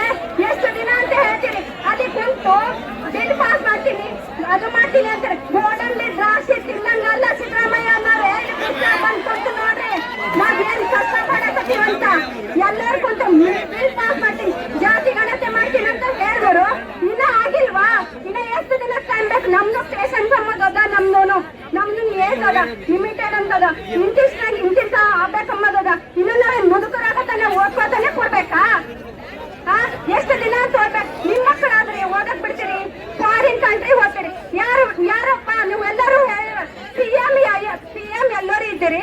ಅವ್ರ ಮಕ್ಕಳು ಯಾರನ್ನ police constable PSI TT CT ಹೋದಾಗ ಯಾರ ಮಕ್ಕಳ ಹರ? ಯಾರ ಮಕ್ಕಳ? ಯಾರು ಇಲ್ಲ. ಕಾಮನ್ ಮಕ್ಕಳ ಯಾಕೆ ಅದು ಜ್ಞಾನಿ ಆಗ್ತಾ ಇಲ್ಲ? ನಾವಿದ್ದೀವಲ್ಲ ಅಷ್ಟು ಜ್ಞಾನಿ ಆಗಲ್ಲಾಗ್ಯದವ್ರಿ. ಅವ್ರ ಮಕ್ಕಳಿದ್ರೆ ಜ್ಞಾನಿ ಆಗ್ತಿತ್ತು, ಪಟ್ ಅಂತ ಬಿಡುಗಡೆ ಮಾಡ್ತಿರು. ಕಾಲು ಕೈ ಮುಗಿದೆಲ್ಲ ಮುಗೀತು. ಈಗ ಏನಿಲ್ಲ, ಸರ್ಕಾರನೇ ಮುಗಿಸ್ಬೇಕು, ಕೆಳಗೆ ಹಾಕ್ಬೇಕು. ಸಿದ್ದರಾಮಯ್ಯನವರೇ ಮತ್ತು ಬಂಗಾರಪ್ಪನವರೇ ಈ ಸಲ ಸ್ಟ್ರೈಕ್ ಮಾಡಿ ನೆಕ್ಸ್ಟ್ ಟೈಮ್ ಈ ಶಾಂತಿ ಊಟ ಸ್ಟ್ರೈಕ್ ಮಾಡೋದೇ ಬೇಕಾಗಿಲ್ಲ. ಏನ್ ಉಗ್ರವಾದ ಹೋರಾಟ ಮಾಡಕ್ ನಾವು ರೆಡಿ. ಅವ್ರಿಗೆ ಕೆಳಗೆ ಓಡ್ ಹೋದ್ರೆ ಹಿಡ್ಕೊಂಡ್ ಬಂದು ಹೊಡಿತೀವಿ.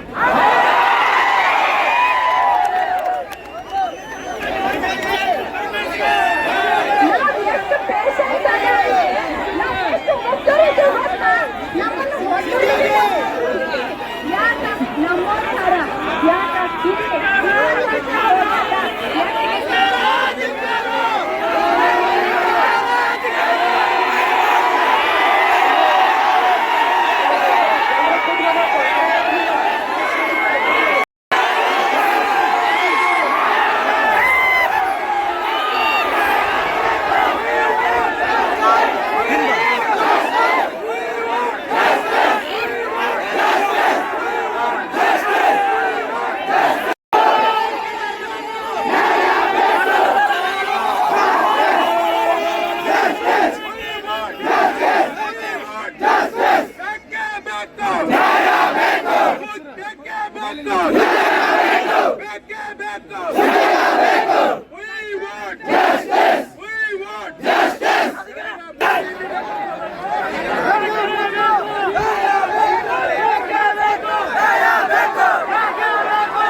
ನಾವು ಇಲ್ಲಿವರೆಗೂ ಮಾಡಿರ್ತಕ್ಕಂಥದ್ದು ಪ್ರತಿಭಟನಾ ಧರಣಿ. ಒಂದು ವಿಷಯ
ಇವತ್ತು ಪ್ರತಿಭಟನಾ ಧರಣಿ ಜಿಲ್ಲಾಧಿಕಾರಿಗಳು ಬಂದಿದ್ದಾರೆ ಮತ್ತು ಮುಂದಿನ ಮಾತನ್ನು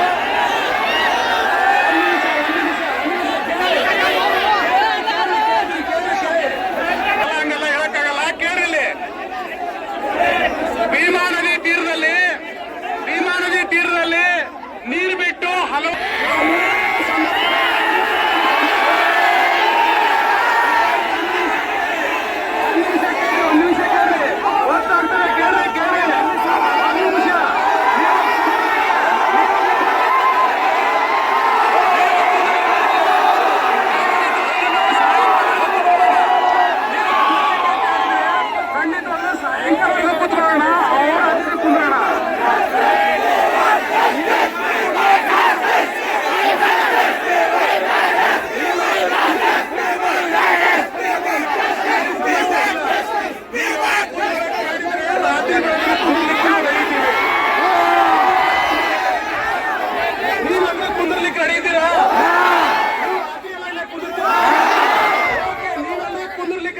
ನಾವು ಕೂಡ ರಾತ್ರಿ ಭಾಗ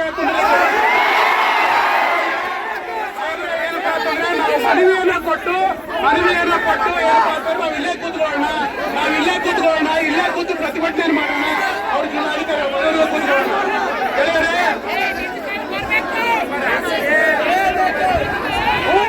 ಕೊಟ್ಟು ನಾವು ಇಲ್ಲೇ ಕೂತ್ಕೊಳ್ಳೋಣ ಇಲ್ಲೇ ಕೂತು ಪ್ರತಿಭಟನೆ ಮಾಡೋಣ. ಅವ್ರ ಜಿಲ್ಲಾಧಿಕಾರಿ ಕೂತ್ಕೊಳ್ಳೋಣ.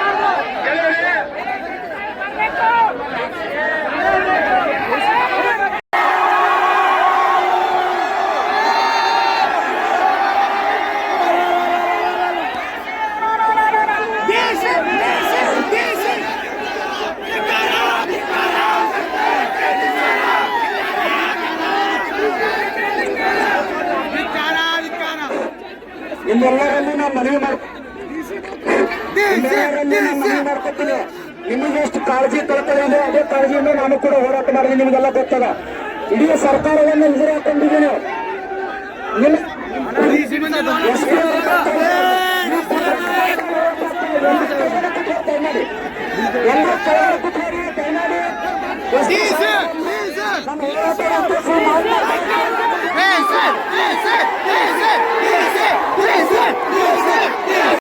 ಕುತ್ಕೊಂಡಿದ್ದೇವೆ. ನೀವೆಲ್ಲ ಕೆಳಗಡೆ ಕುತ್ಕೊಳ್ರಿ. ಆಗಲ್ಲ, ಕುತ್ಕೊಳ್ರಿ ಕೆಳಗಡೆ. ನೀವೆಲ್ಲ ಕೆಳಗಡೆ ಕುತ್ಕೊಳ್ರಿ.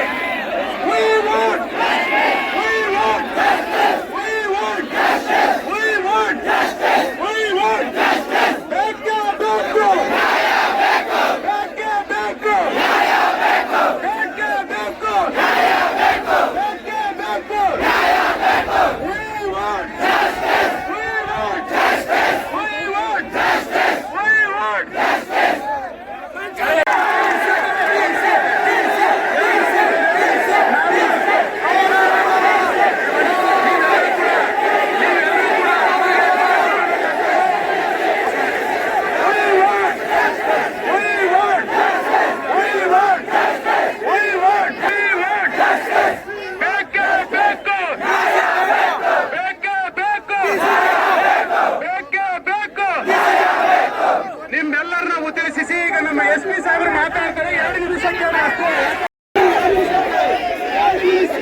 2 ನಿಮಿಷ SP ಸಾಹೇಬರು ನಿಮ್ಮ ಉದ್ದೇಶಿಸಿ ಮಾತಾಡಿದ್ದಾರೆ. 2 ನಿಮಿಷ ಮಾತಾಡೋದು ಕೇಳಬೇಕು.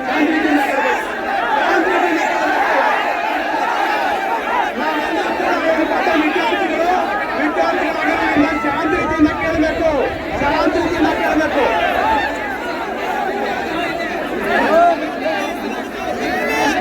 ಎಲ್ಲರಿಗೂ ನಮಸ್ಕಾರ.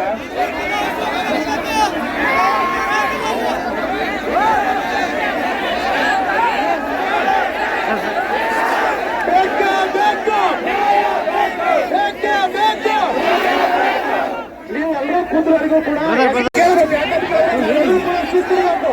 ನಾವೆಲ್ಲರೂ ವಿದ್ಯಾರ್ಥಿಗಳು.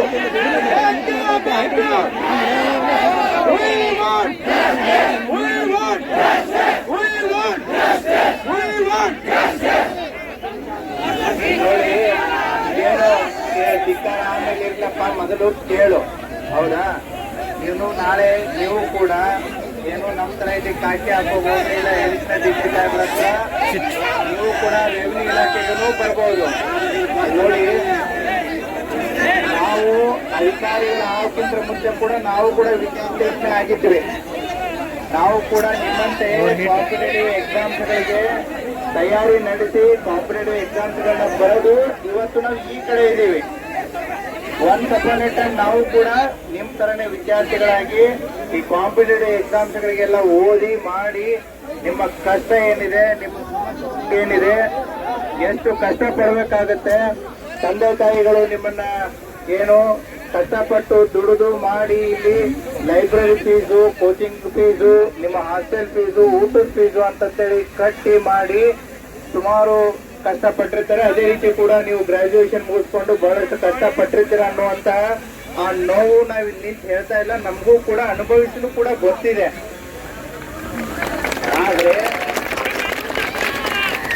ಆದ್ರೆ ಒಂದು ನಾವು ಅರ್ಥ ಮಾಡ್ಕೋಬೇಕು. ಯಾಕಂದ್ರೆ ನಾನು ವಿದ್ಯಾರ್ಥಿಯಾಗಿನೂ ಗೊತ್ತಿದೆ, ಲೆಕ್ಚರರ್ ಆಗಿಯೂ ಗೊತ್ತಿದೆ, ಇವತ್ತು ಪೊಲೀಸ್ ಅಧಿಕಾರಿಯಾಗಿನೂ ಗೊತ್ತಿದೆ. ನಾನು ಎಲ್ಲಾ ಹಂತಗಳನ್ನ ನೋಡಿದ್ದೀನಿ. ಈಗ ಏನ್ ನೀವು ಪ್ರತಿಭಟನೆ ಮಾಡ್ತಾ ಇದ್ರಿ, ನಾವು ಕೂಡ ಕಾಂಪಿಟೇಟಿವ್ ಎಕ್ಸಾಮ್ಸ್ ಓದ್ತಿರ್ಬೇಕಾದ್ರೆ ಈ ಸಿಸಾಟ್ ಇಂಟ್ರೊಡ್ಯೂಸ್ ಆಗಿತ್ತು. ನಿಮ್ಗೆ ಗೊತ್ತಿದೆಯಲ್ಲೋ ಗೊತ್ತಿಲ್ಲ, ಸಿವಿಲ್ ಸರ್ವಿಸ್ ಅಪ್ಟಿಟ್ಯೂಡ್ ಟೆಸ್ಟ್. ಈಗ KS ಇದೆ, UPSC ಇದೆ, ಎಲ್ಲ ಇದೆ.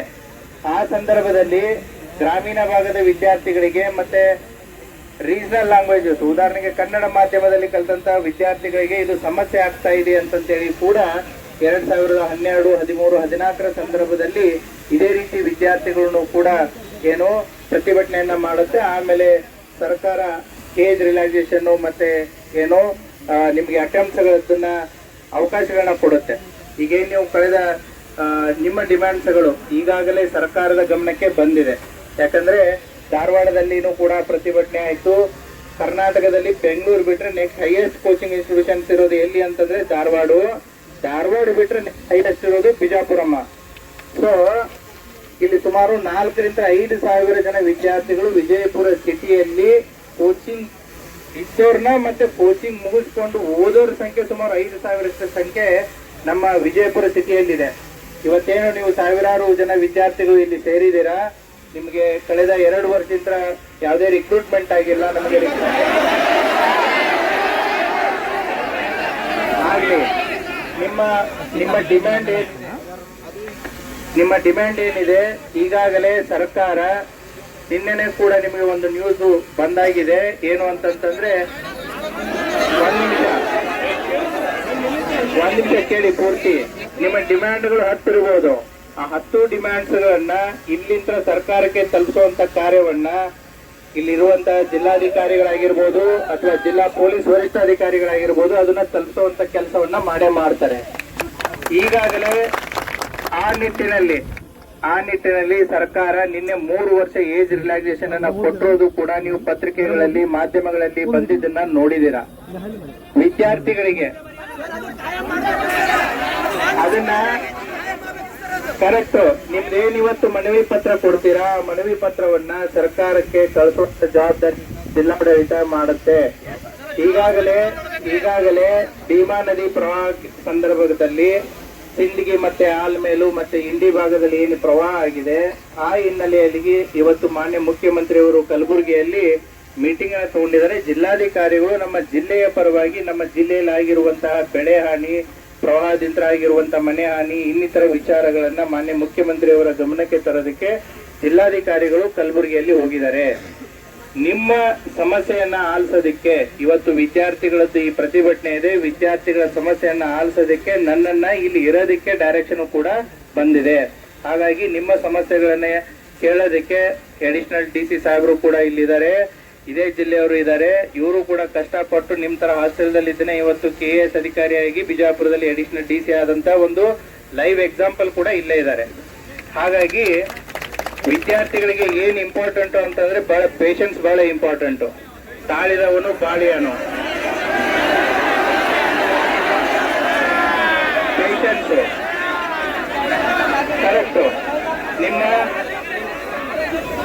ನಾನು ಪ್ರತಿಭಟನೆ ಮಾಡೋದು ನಿಮ್ಮ ಸಂವಿಧಾನದ ಹಕ್ಕು, ನಾವು ತಪ್ಪು ಅಂತ ಹೇಳ್ತಾ ಇಲ್ಲ. ಆದ್ರೆ ಈಗಾಗಲೇ ವಿದ್ಯಾರ್ಥಿಗಳ ಏನು ಡಿಮ್ಯಾಂಡ್ಸ್ ಇತ್ತು ಆ ವಿದ್ಯಾರ್ಥಿಗಳ ಡಿಮ್ಯಾಂಡ್ಸ್ ಈಗಾಗಲೇ ಸರ್ಕಾರದ ಮಟ್ಟದಲ್ಲಿ ಸರ್ಕಾರ ಮತ್ತೆ ಮಾನ್ಯ ಮುಖ್ಯಮಂತ್ರಿ ಅವರು, ಮಾನ್ಯ ಗೃಹ ಮಂತ್ರಿ ಅವರು ಈಗಾಗಲೇ ಇದರ ಬಗ್ಗೆ ಸಾಕಷ್ಟು ಚರ್ಚೆಯಾಗಿ ಒನ್ ಬೈ ಒನ್ ಸ್ಟೆಪ್ಸ್ ಗಳನ್ನ ತಗೋತಾ ಇದ್ದಾರೆ. ಮುಂಬರುವಂತ ದಿನಗಳಲ್ಲಿ ನಿಮಗೆ ಒಳ್ಳೆಯ ನ್ಯೂಸ್ಗಳು ಕೂಡ ವೇಟ್ ಮಾಡ್ತಾ ಇದ್ದಾವೆ.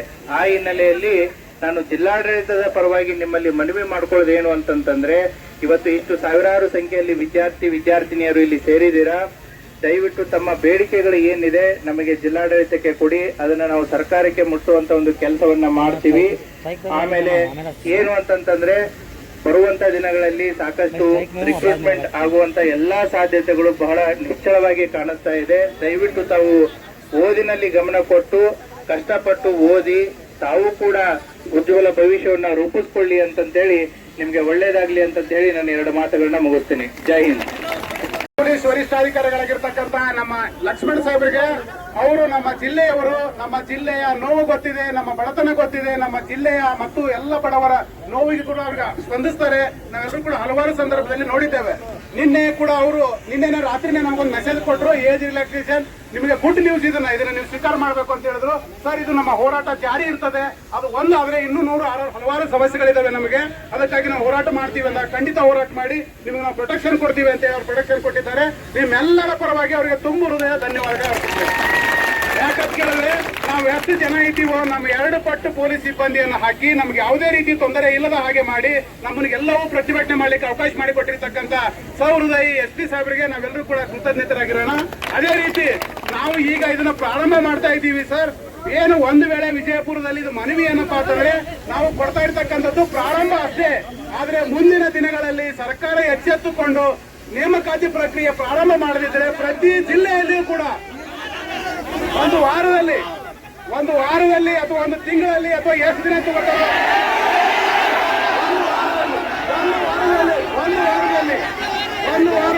ಒಂದು ವಾರದಲ್ಲಿ ಏನಾದರೂ ಸರ್ಕಾರದಿಂದ ಪ್ರತಿಕ್ರಿಯೆ ಬರದೇ ಇದ್ರೆ ಖಂಡಿತವಾಗ್ಲೂ ಇದರ 10 ಪಟ್ಟು ಜನ ಸೇರಿ ನಾವು ವಿಜಯಪುರ ಜಿಲ್ಲೆಯಲ್ಲಿ ಧರಣಿ ಕೂತ್ಕೊಳ್ತೇವೆ ಮುಂಜಾನೆಯಿಂದ ಸಾಯಂಕಾಲವರೆಗೂ.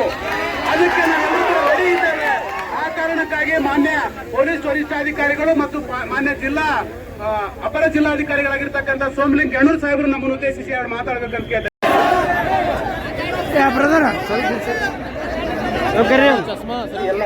ಎಲ್ಲ ವಿದ್ಯಾರ್ಥಿನಿಯರಿಗೆ ನಮಸ್ಕಾರ.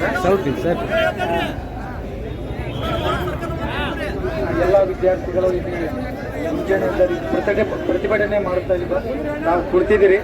ಮಾನ್ಯ SP ಸಾಹೇಬರು ಕೂಡ ಇವತ್ತು ಮಾನ್ಯ ಮುಖ್ಯಮಂತ್ರಿಗಳ ಸಭೆಗೆ ಹೋಗಬೇಕಾಗಿತ್ತು. ಇವತ್ತು ತಾವೆಲ್ಲ ಪ್ರತಿಭಟನೆ ನಿಮಿತ್ತ ಅವರು ಕೂಡ ಉಳ್ಕೊಂಡಿದ್ದಾರೆ. ಅಡಿಷನಲ್ SP ಅವರು ಮುಂಜಾನೆ 6 ಗಂಟೆಗೆ ಅವರು ಹೋಗಬೇಕಾಗಿತ್ತು. ಅವರು ಕೂಡ ಇವತ್ತು ತಮ್ಮ ಪ್ರತಿಭಟನೆಗಾಗಿ ಇಲ್ಲಿ ಉಳ್ಕೊಂಡಿದ್ದಾರೆ. ಹೀಗಾಗಿ ತಾವು ಏನು ನೇಮಕಾತಿ ಆಗಬೇಕು ಅನ್ನುವಂಥದ್ದು ಮನವಿಯನ್ನು ಕೊಡ್ತಾ ಇದ್ದೀರಿ, ಅದನ್ನು ನಾವು ಸರ್ಕಾರಕ್ಕೆ ಕಳಿಸಿಕೊಡ್ತಾ ಇದ್ದೀವಿ. ಈಗಾಗಲೇ ತಾವು ಪ್ರತಿಭಟನೆ ಮೂಲಕ ಇಲ್ಲಿ ಹಲವಾರು ಜನರಲ್ಲಿ ಮಾತಾಡಿದರೆ ಕೇಳಿದ್ದೀವಿ. ಶ್ರೀನಾಥ್ ಅವರು, ಪೂಜಾರಿ ಅವರ ನೇತೃತ್ವದಲ್ಲಿ ಇಲ್ಲಿ ಸಹಸ್ರಾರು ಸಂಖ್ಯೆಯಲ್ಲಿ ತಾವು ಭಾಗವಹಿಸಿದ್ರಿ. ಈಗಾಗಲೇ SP ಸಾಹೇಬರು ಜಿಲ್ಲಾ ಪ್ರತಿನಿಧಿಯಾಗಿ ಇವತ್ತು ನಮ್ಮ ಜಿಲ್ಲೆಗೆ ಜಿಲ್ಲಾಧಿಕಾರಿಗಳು ಮತ್ತು SP ಸಾಹೇಬರು ಆಧಾರ ಸ್ತಂಭಗಳಿದ್ದದ್ದು. ಮಾನ್ಯ SP ಸಾಹೇಬರೇ ಇಲ್ಲಿ ತಮ್ಮ ವೇದಿಕೆ ಬಂದಿದ್ದಾರೆ, ನಾನು ಕೂಡ ಬಂದಿದ್ದೀವಿ. ಇಡೀ ಎಲ್ಲ ಪೊಲೀಸ್ ಇಲಾಖೆಯು ಇಲ್ಲಿ ತಮ್ಮೊಂದಿಗೆ ಇದೆ. ಹೀಗಾಗಿ ಶಾಂತ ರೀತಿಯಿಂದ ಪ್ರತಿಭಟನೆ ಮಾಡಿದರೆ ಇಲ್ಲಿವರೆಗೂ ಮನವಿಯನ್ನು ನೀವು ಕೊಟ್ಟು ಇಲ್ಲಿವರೆಗೆ ಇದನ್ನು ಮುಕ್ತಾಯಗೊಳಿಸಬೇಕು ಅಂತ ಕೇಳ್ಕೊಳ್ತಾ ನಿಮ್ಮ ಮನವಿಯನ್ನು ನಾವು ಸರ್ಕಾರ ಕಳಿಸಿಕೊಡ್ತಾ ಇದ್ದೀವಿ. ದಯವಿಟ್ಟು ಯಾವುದೇ ಕಾನೂನನ್ನು ಕೈಗೆ ತೆಗೆದುಕೊಳ್ಳದೆ ಶಾಂತ ರೀತಿಯಿಂದ ತಾವು ಪ್ರತಿಭಟನೆ ಮಾಡ್ತಾ ಇದ್ದೀರಿ, ಇದನ್ನು ನಾವು ಸರ್ಕಾರ ಕಳಿಸಿಕೊಡ್ತಾ ಇದ್ದೀವಿ. SP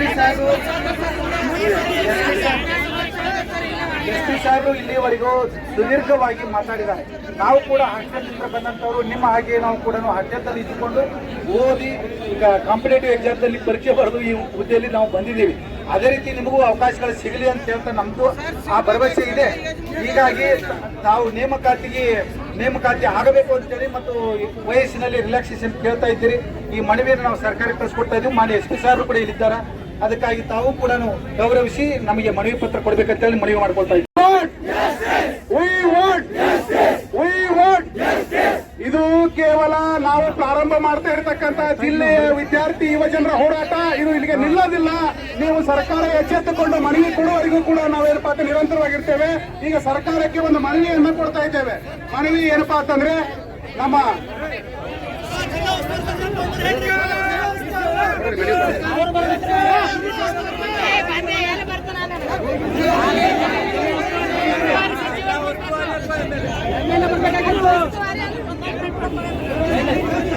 ನಾವು ಮನವಿಯನ್ನು ಕೊಡ್ತಾ ಇರ್ತಕ್ಕಂಥದ್ದು ಕೇವಲ ಈಗ ಸಾಂಕೇತಿಕ, ಮುಂದಿನ ದಿನಮಾನದಲ್ಲಿ ನಮ್ಮ ಹೋರಾಟ ಜೀವಂತವಾಗಿರ್ತದೆ ಅಂತಕ್ಕಂಥ ಮಾತನ್ನ ಹೇಳಿ ಎಲ್ಲರೂ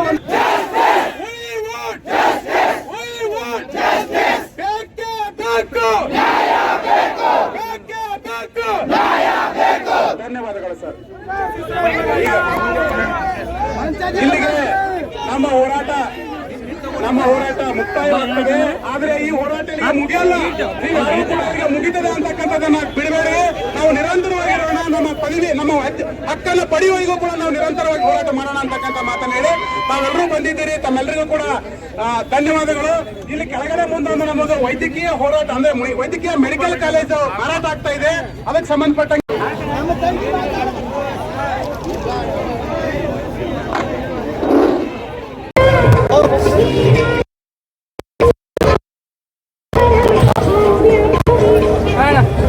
ಇವತ್ತು ದಲಿತ ವಿದ್ಯಾರ್ಥಿ ಪರಿಷತ್ ನೇತೃತ್ವದಲ್ಲಿ ಇನ್ನೇನು 4 ವರ್ಷಗಳಿಂದ ವಿದ್ಯಾರ್ಥಿ ಯುವಜನರಿಗೆ ಮತ್ತು ಸ್ಪರ್ಧಾತ್ಮಕ ಯುವಕರಿಗೆ ಏನು ಉದ್ಯೋಗ ನೀಡ್ತಾ ಇಲ್ಲ ಸರ್ಕಾರ, ಅದನ್ನು ಮತ್ತೆ ಏನು ಹೆಚ್ಚಿನ ಪ್ರಮಾಣದಲ್ಲಿ ಇನ್ನೂ ವಯೋಮಿತಿಯನ್ನು ಜಾಸ್ತಿ ಮಾಡಬೇಕಂತೇಳಿ ನಾವೇನು ಹೋರಾಟ ಮಾಡಿದ್ವಿ.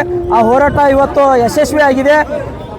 ಸಾವಿರಾರು ಸಂಖ್ಯೆಯಲ್ಲಿ ವಿದ್ಯಾರ್ಥಿ ಯುವಜನರು ಇವತ್ತು ಇಡೀ ಬಿಜಾಪುರವನ್ನು ಬಂದ್ ಮಾಡುವ ಮೂಲಕ ತಮ್ಮ ಪ್ರತಿಭಟನೆಯನ್ನು ವ್ಯಕ್ತಪಡಿಸಿ ಸರ್ಕಾರಕ್ಕೆ ಎಚ್ಚರಿಕೆ ನೀಡುವಂಥ ಒಂದು ಕೆಲಸವನ್ನು ಇವತ್ತು ನಾವು ಮಾಡಿದ್ದೇವೆ. ನಾವಿವತ್ತು ಸರ್ಕಾರಕ್ಕೆ ಕೇಳ್ತಾ ಇರ್ತಕ್ಕಂಥದ್ದು ಇಷ್ಟೇ, ನಾವು ಈ ದೇಶವನ್ನು ಕಟ್ಟಲಿಕ್ಕೆ ಇವತ್ತು ಓದ್ತಾ ಇದ್ದೀವಿ, ಬರಿತಾ ಇದ್ದೀವಿ, ಶ್ರಮ ಪಡ್ತಾ ಇದ್ದೀವಿ. ನಮ್ಮ ತಂದೆ ತಾಯಿಗಳು ಕೂಡ ಕಷ್ಟಪಟ್ಟು ಅವರು ದುಡಿದಿರ್ತಕ್ಕಂಥ ಬೆಲೆಯಲ್ಲಿ ನಮಗೆ ಇವತ್ತು ಓದ್ತಕ್ಕಂಥ ಕೆಲಸವನ್ನು ಮಾಡ್ತಾ ಇದ್ದಾರೆ. ಆದರೆ ನೀವು ಸರ್ಕಾರದವರು ಇವತ್ತು ನಮಗೆ ಉದ್ಯೋಗವನ್ನು ನೀಡದೆ ನಮ್ಮ ಒಂದು ವಯೋವನವನ್ನು, ನಮ್ಮ ಒಂದು ಭವಿಷ್ಯವನ್ನು ಹಾಳು ಮಾಡ್ತಾ ಇದ್ದೀರಿ. ಈ ಕೆಲಸ ಮಾಡಬಾರ್ದು. ನಮಗೆ ಇವತ್ತು ಒಂದು ಒಳ್ಳೆಯ ಉತ್ತಮವಾದಂಥ ಭವಿಷ್ಯ ಕೊಡುವಂಥ ನಿಟ್ಟಿನಲ್ಲಿ ನೀವು ಇವತ್ತು ಸರ್ಕಾರವನ್ನು ನಡೆಸಬೇಕು. ಅದಕ್ಕಾಗಿ ನಾವು ಇವತ್ತು ದೊಡ್ಡ ಪ್ರಮಾಣದಲ್ಲಿ ಇವತ್ತು ಹೋರಾಟವನ್ನು ಮಾಡಿದ್ದೀವಿ. ಮುಂದಿನ ದಿನಮಾನಗಳಲ್ಲಿ ನೀವೇನಾದರೂ ಸರ್ಕಾರಿ ಉದ್ಯೋಗಗಳನ್ನು ಪ್ರತಿಷ್ಠಿತವಾಗಿ ಇವತ್ತು ವಯೋಮಿತಿಯನ್ನು ನಿಗದಿಪಡಿಸಿ ಮತ್ತು ಕಾಯಂ ಭರ್ತಿ ಬ್ಯಾಕ್ಲಾಗ್ ಭರ್ತಿ ಮೀಸಲಾತಿಯನ್ನು ಎಲ್ಲವನ್ನು ಹೊರತುಪಡಿಸಿ ಇವತ್ತು ಇನ್ನೂ ಹೆಚ್ಚಿನ ಸಂಖ್ಯೆಯಲ್ಲಿ ಉದ್ಯೋಗಗಳನ್ನು ನೀಡುವ ಮೂಲಕ ನಮಗೆ ಇವತ್ತು ಉದ್ಯೋಗ ನೀಡಬೇಕಂತೇಳಿ ಹೋರಾಟ ಮಾಡ್ತಾ ಇದ್ದೀವಿ. ಮುಂದಿನ ದಿನಮಾನಗಳಲ್ಲಿ ಇವತ್ತು ಪ್ರಾರಂಭ ಮಾಡಿರ್ತಂಥ ಹೋರಾಟ ವಿಧಾನಸೌಧ ಮುತ್ತಿಗೆ ಹಾಕುವವರೆಗೂ ಹೋರಾಟ ನಿರಂತರವಾಗಿರುತ್ತಂತೇಳಿ ಜನಪ್ರತಿನಿಧಿಗಳಿಗೆ ಎಚ್ಚರಿಕೆ ನೀಡ್ತಾ ಇದ್ದೇನೆ. ನಾವು ಗಾಂಧಿ ಸರ್ಕಲಿಂದ ಅಂಬೇಡ್ಕರ್ ಸರ್ಕಲ್ವರೆಗೂ ಇವತ್ತು ಬೃಹತ್ ಪ್ರತಿಭಟನೆ ಮತ್ತು ಯುವ ಜನಾಕ್ರೋಶ ಅಂತೇಳಿ ಇವತ್ತು ಹೋರಾಟವನ್ನು ಮಾಡಿದ್ದೇವೆ. ಸುಮಾರು 15ರಿಂದ 20 ಸಾವಿರ ವಿದ್ಯಾರ್ಥಿಗಳು ಈ ಒಂದು ಹೋರಾಟದಲ್ಲಿ ಭಾಗಿಯಾಗಿದ್ರು. ಯಾಕೆ ಭಾಗಿಯಾಗಿದ್ರಪ್ಪ ಅಂತಂದರೆ ಅವರ ಒಂದು ನೋವನ್ನು, ಅವರ ಒಂದು ಅಳುವನ್ನು, ಅವರು ಪಡ್ತಿರ್ತಕ್ಕಂಥ ಕಷ್ಟವನ್ನು ಇವತ್ತು ಸರ್ಕಾರಕ್ಕೆ ಮುಟ್ಟಿಸಬೇಕು. ನಮಗೂ ಕೂಡ ಈ ಒಂದು ದೇಶದಲ್ಲಿ ಸಮಾನತೆ ಸಿಗಬೇಕು, ಸಮಾನತವಾದಂಥ ಒಂದು ಅವಕಾಶಗಳು ಸಿಗಬೇಕು, ಸಮಾನತವಾದಂಥ ಉದ್ಯೋಗಗಳನ್ನ ಸಿಗಬೇಕನ್ನೋ ಉದ್ದೇಶದಿಂದ ನಾವು ಇವತ್ತು ಈ ಹೋರಾಟವನ್ನು ಮಾಡಿದ್ದೀವಿ. ಈ ಹೋರಾಟ ಇವತ್ತೇ ಪ್ರಾರಂಭವಾಗಿದೆ. ಮುಂದಿನ ದಿನಮಾನಗಳಲ್ಲಿ ಇನ್ನೂ ಹೆಚ್ಚಿನ ಸಂಖ್ಯೆಯಲ್ಲಿ ವಿದ್ಯಾರ್ಥಿ ಯುವಜನರ ಕೂಡಿಸುವಂಥ ಮೂಲಕ ಮತ್ತು ಪ್ರತಿಧ್ವನಿಸುವಂಥ ಮೂಲಕ ನಾವು ಎಚ್ಚರಿಕೆಯನ್ನು ಸರ್ಕಾರಕ್ಕೆ ನೀಡ್ತಾ ಇದ್ದೀವಿ. ಅಕ್ಷಯ್ ಕುಮಾರ್, ದಲಿತ ವಿದ್ಯಾರ್ಥಿ ಪರಿಷತ್, ವಿಜಯಪುರ. ಇನ್ನಷ್ಟು ಸುದ್ದಿಗಾಗಿ ನಮ್ಮ ನ್ಯೂಸ್ 11 ಕರ್ನಾಟಕ ಚಾನೆಲ್ಗೆ ಲೈಕ್ ಮಾಡಿ, ಶೇರ್ ಮಾಡಿ, ಸಬ್ಸ್ಕ್ರೈಬ್ ಮಾಡಿ.